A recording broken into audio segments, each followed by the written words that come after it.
Welcome to Augusta Free Press on Facebook. I'm Chris Graham, joined by Rod Mullins here on Street Knowledge, and we're going to talk NASCAR news. Rod was in Bristol this weekend for a weekend of NASCAR racing, including a cutoff race in the playoffs. We went from 16 to 12, got the field settled, and big weekend for, I guess, Kevin Harvick with the win, but also the other 9 spots. We knew 3 of the playoff competitors who would be advancing to the 12 going into the weekend, but the other 9 spots filled.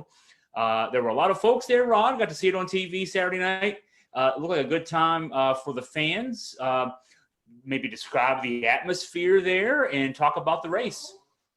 The atmosphere was, to say the least, exciting. It was one thing that I think that most of the races have been lacking all year, including the AllStar Race. I think that the AllStar Race was still exciting to a certain degree because it had that aura that it was at Bristol, but still, this was a playoff race. I think that if there hadn't been any COVID going on or anything like that, I believe truly that Bristol would have sold out. I believe 155 to 160,000 people would have crammed into there to watch some of the best racing. And I think it was some of the best racing that I have seen so far in this playoff season as we've gotten into it. But Kevin Harvick definitely, he just flexed the muscles one more time. Kyle Busch once again shows that he's frustrated, and he's also resorting to, the way I look at it, I've just got to be honest about it, he's resorting to almost childish-like behavior when it comes to certain things. You've got to come to realize that when you go to a place like Bristol, you are not going to have the perfect car. If you do survive Bristol, you do have the perfect car. It may be in shreds. You may be running without any fenders on the front.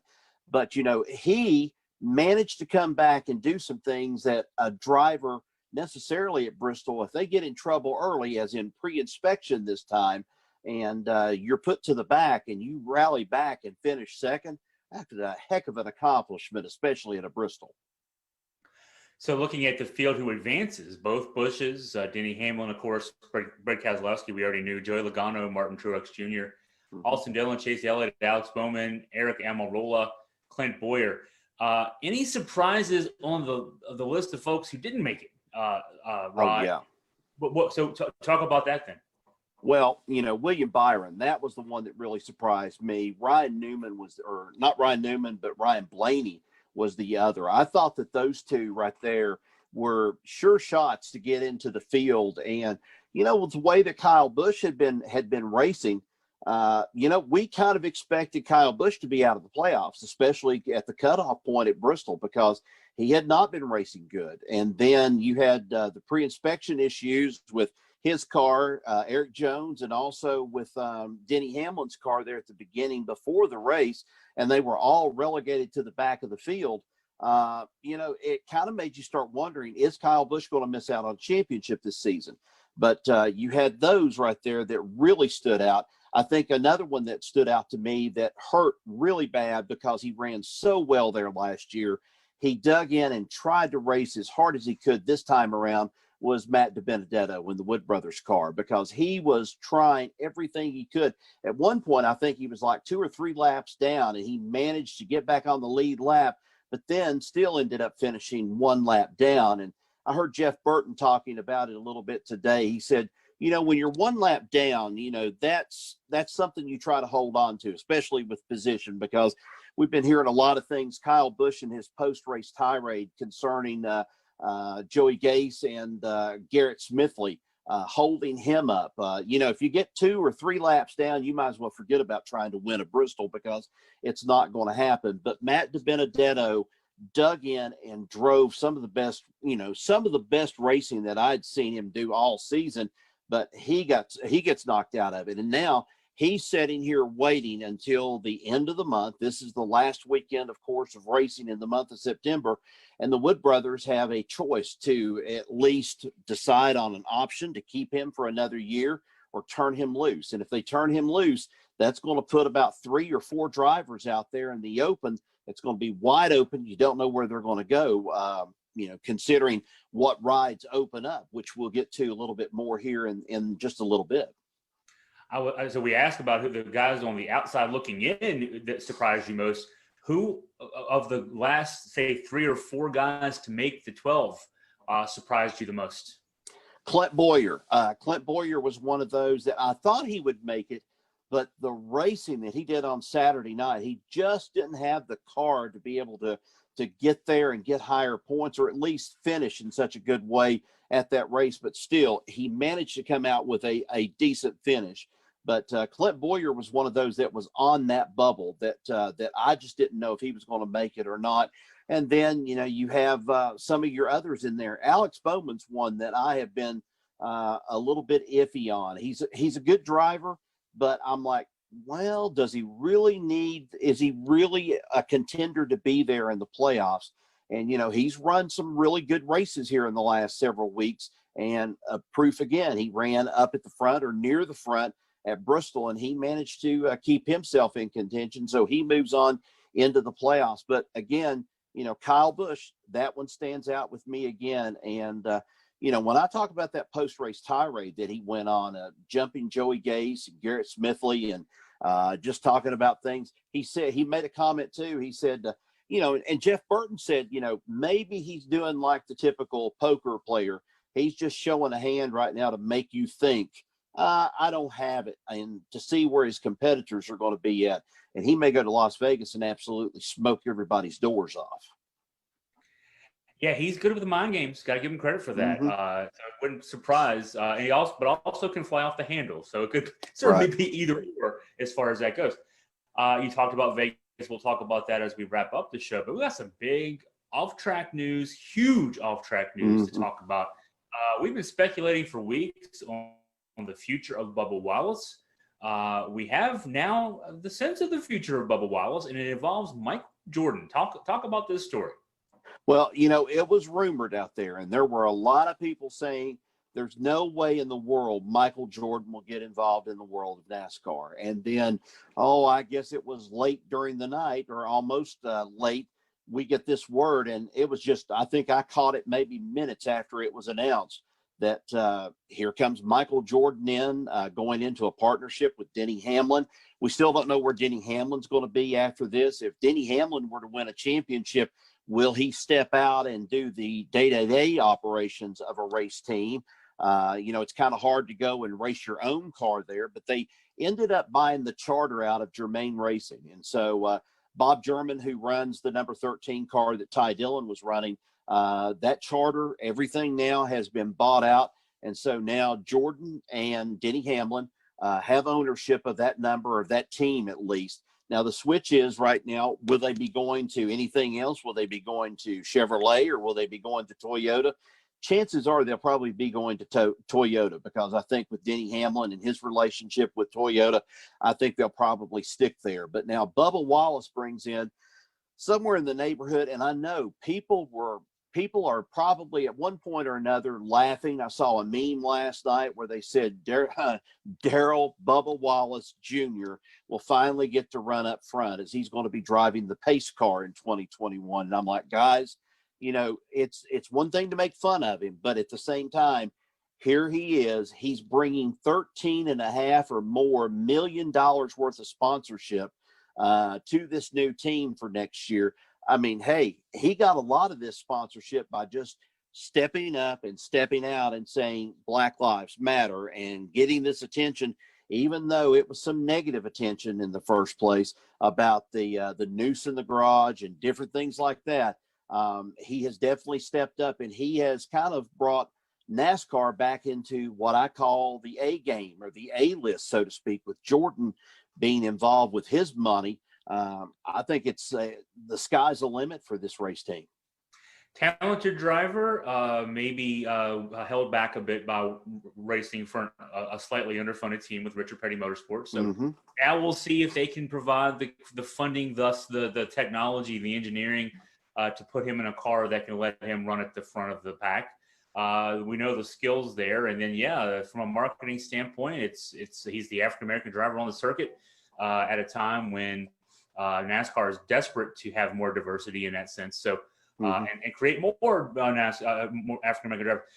The story of Michael Jordan getting involved in this with Denny Hamlin's interesting. I guess Charlotte, the location of Charlotte, with the basketball team that Jordan owns, the Charlotte Hornets. Hamlin apparently a front row a ticket holder there in the.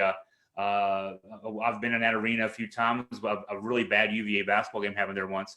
But Hamlin, Hamlin, of course, being a fan and then becoming friends with Jordan. But a long relationship. It looked like it was more than a decade or so that those two guys have been friends. So interesting that that turns into what it's turned into.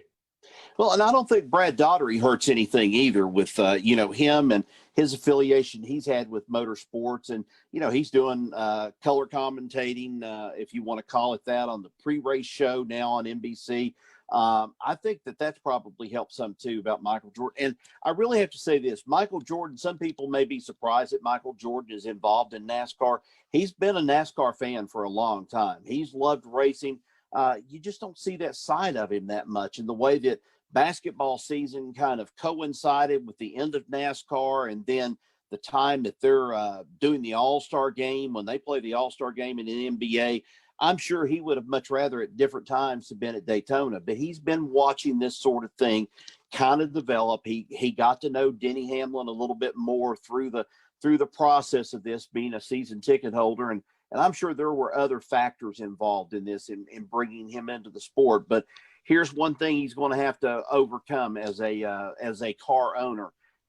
He's going to have to get his driver a little bit more, how can I say this, accepted by the NASCAR fan base, because on Saturday night when the driver introductions took place, I thought that Kyle Busch got enough boos inside of Bristol Motor Speedway with 30-some thousand people. But when Bubba Wallace got up and Bubba Wallace was back in the field, he actually got more boos, which surprised me, more boos than Kyle Busch did. So this is a driver that's going to have to go out and prove to some people that he can do it, and he's no fly-by-night wonder with this. He's going to have to prove he's a good driver. That's unfortunately not a good look on NASCAR, that the fan, because there's no reason I can think of to hate Bubba Wallace other than the fact of his skin color, because it's not like he's out there in feuds with anybody. He's not been at the front of the pack enough to have people booing him that much. So that's not a good look on NASCAR, unfortunately. But yeah, hopefully that can change over time. And that's actually part of the battle he's fighting. So, but exciting to have Michael Jordan involved in this interesting team. They'll have to ask about the Jordan and Hamlin. Now, Hamlin, as you mentioned, we don't know what his future may be. He's hinted that if he wins the championship this year, he may step out of the car and go behind the scenes. It would be awkward though if he doesn't, and he's a part owner of a team and then also driving a car for a different team. That's not unprecedented, but it is awkward.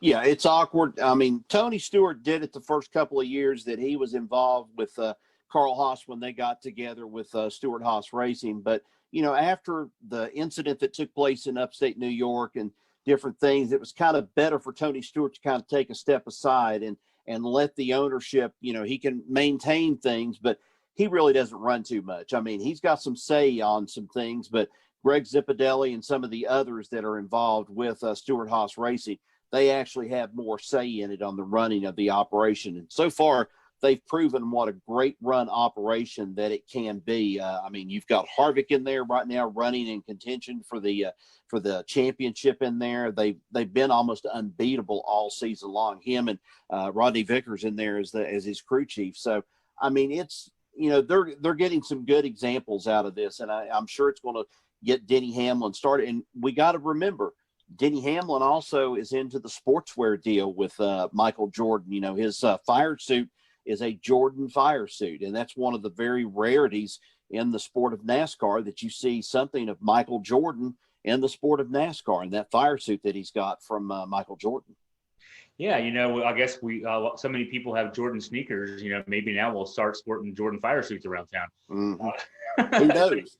If he touches something, though, Jordan, that's been the case for the past 30 plus years. If he touches something, it makes money. So it'll be interesting to see how this turns out. And Jordan, I forgot to say, Jordan mentioned one of the pieces I read about this. He was a racing fan from the time he was growing up. His family apparently took him and his brothers to dirt tracks, and they watch races. So this is not just Jordan jumping on the bandwagon. This is something he's apparently wanted to do for a long time. Yep. So now let's think about Vegas. So the pack can breathe a bit. The 12 can breathe a bit, at least for for a couple of races anyway. Of course, they're all going to be racing to get a win and secure a spot the next round. But what can we look for this weekend when the series moves out to Vegas? Well, you watch the race at Bristol, and I think you can tell right now that more than anything, points matter in this sort of situation that they've got in the playoffs. Chase Elliott, of course, won one stage on Saturday night. That helped him along with running up close to the front. Didn't really have a good car most of the race, but still he managed to stay in the top 5, top 6 in there to where it kind of locked him into it. These drivers have got to have some good luck when they go out to Vegas this coming weekend. Vegas is hard on cars. You really don't know what you're going to be getting into when you get out there. They're going to be racing, I think, in the evening time is going to be another thing. It's going to be putting them on the line. Bristol was a difference because we had colder temperatures, and I say cold. We had cooler temperatures at Bristol than we normally have for the fall race. In the fall, usually you've got an air temperature somewhere close to about 100 degrees, the way the air might be there around the track and so forth. And when it cools off, the track still holds some heat with it. But the track was losing heat on Saturday night. We'll probably see that same thing maybe happen out in the desert at Las Vegas. There's going to definitely be some wear on some tires. And I don't know if you saw some of the tires on Saturday night at Bristol, but some of the tires were absolutely being killed on the left side. They weren't thread bearing, so to speak, but they were definitely blistering. They were blistering the tires off those cars. Las Vegas could do much of the same. These guys have to really drive up to their potential and drive up to their equipment's potential this coming weekend, because if they lose points, either a pre-inspection start that puts them in the back and they're not able to recover like Kyle Busch did, it could put them in a whale of hurt coming up for the next round. And I mean, Kyle Busch has already said, I think we'll be out after the next round. And, it's not going to happen that quick, but Kyle Busch and some bad luck could very well throw him out of the balance. And, Denny Hamlin better be thinking about some things too, because, he started in the back of the pack. He was able to rebound, but then a little incident where he smacks the wall right about the time that Martin Truex is coming up on him, teammates, and then you had his hood crushed up where he rear-ended somebody. These are little things. These are things that we take for granted during the normal racing season that these guys now have to face with the playoffs coming up. Yeah, you're racing for points, but you're also racing to avoid disaster. So you're being aggressive, but also being defensive at the same time. Really hard to do this stage of year for these guys. So anything else in NASCAR, Ron, that's got your attention? Well, basically, we've got to be keeping our eye out. There is rumor, or word has it now, that the AllStar Race may be on the move again. We had it at Bristol this year because of the situation of the COVID virus, and the governor in North Carolina said, no, let's not do it here. Now the possibility may be they may be taking a Major League Baseball approach, and they may move the AllStar Race to Texas and enable that. The other thing that a lot of people are questioning about right now, Kyle Larson, he's starting to become another hot commodity on the circuit. Even though he's been suspended, he's gone through this sensitivity training and things. You've got Eric Jones, you've got Kyle Larson, you also have Daniel Suarez that's going to be out of jobs pretty quickly, and then also Corey LaJoie.